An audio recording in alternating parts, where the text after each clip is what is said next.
Hi, I'm Nancy Schick, attorney, mediator, and conflict resolution coach in New York City. My goal is to keep you out of court and build your conflict resolution skills.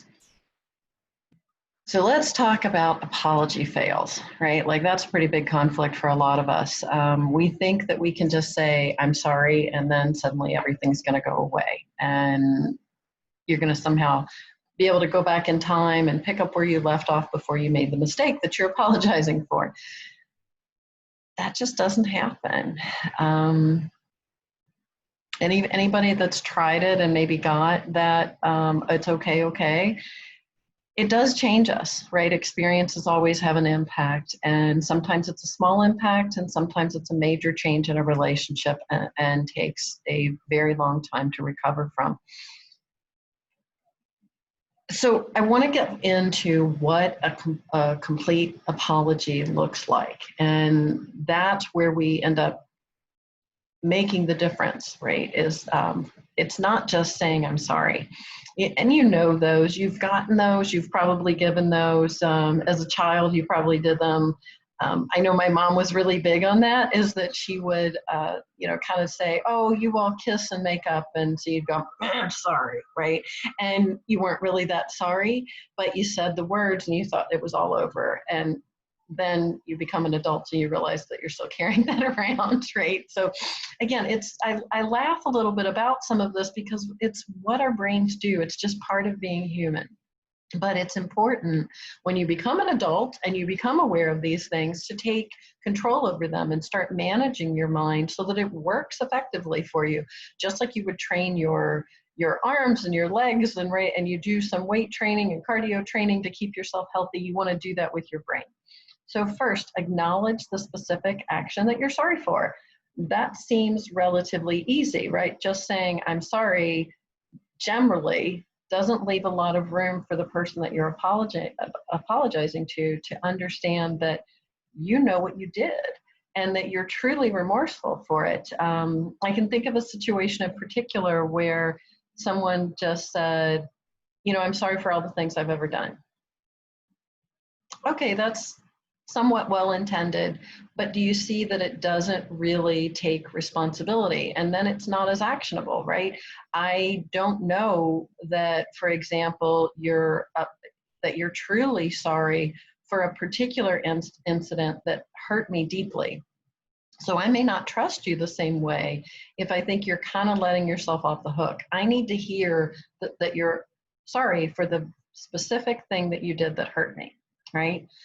Second, you want to ask about the impact if you're not entirely sure about what your error caused for that other person. So in the situation I was talking about, what I needed to hear from the person that hurt me is that I am sorry that those years of abuse and the way I treated you imbalanced your life in such a way that it had you a little stifled. And I'd be fine with any semblance of that, just saying, I'm sorry I abused you. Not, I'm sorry for all the things I've ever done, right? Being able to own the fact that I was abused and that you were my abuser would have made a big difference for me. But kind of wanting to get off the hook, even though I get it, it's horrible to think that we could have done something like that. Maybe it was under the influence, whatever the circumstances may have been. Having to look at those really horrible sides of ourselves is not easy. But I, as the victim of that abuse, am not going to trust you to not abuse me again if I can't see that you own it. And in this particular case, I definitely saw that my abuser hadn't taken ownership and had continued to try to abuse me in different ways as an adult and manipulate me and hurt me to the extent that I just couldn't have that person in my life. Still love that person, still want the best for their lives, but there's not a complete apology. So third, you want to offer a behavior correction. And that's how we also, again, gain trust back. Being able to say, I recognize I did all these things. It was when I was doing drugs, or was, this was going on in my life, or whatever it may be.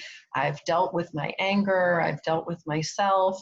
Here's what I'm going to do to make sure that you're safe with me. And then follow through on it, right?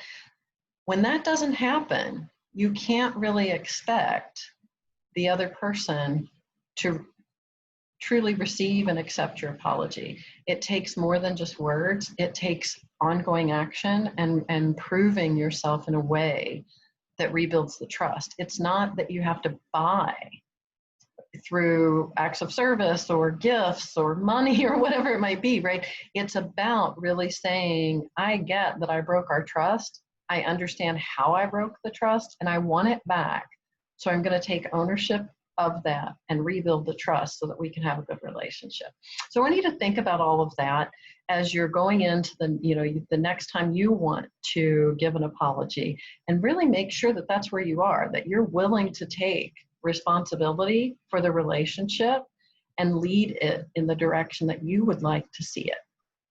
Now, if you need coaching on this, there's a link in the show notes or to the video notes, right, to request a consultation. I'm happy to talk you through this, because as a survivor myself, I definitely know that these kinds of issues will show up in a lot of other areas of our lives, from our business to our careers, our families as they are now, our friendships, etc. And I really want you to be free. So in the meantime, keep listening with your third ear for those hurts that you can heal.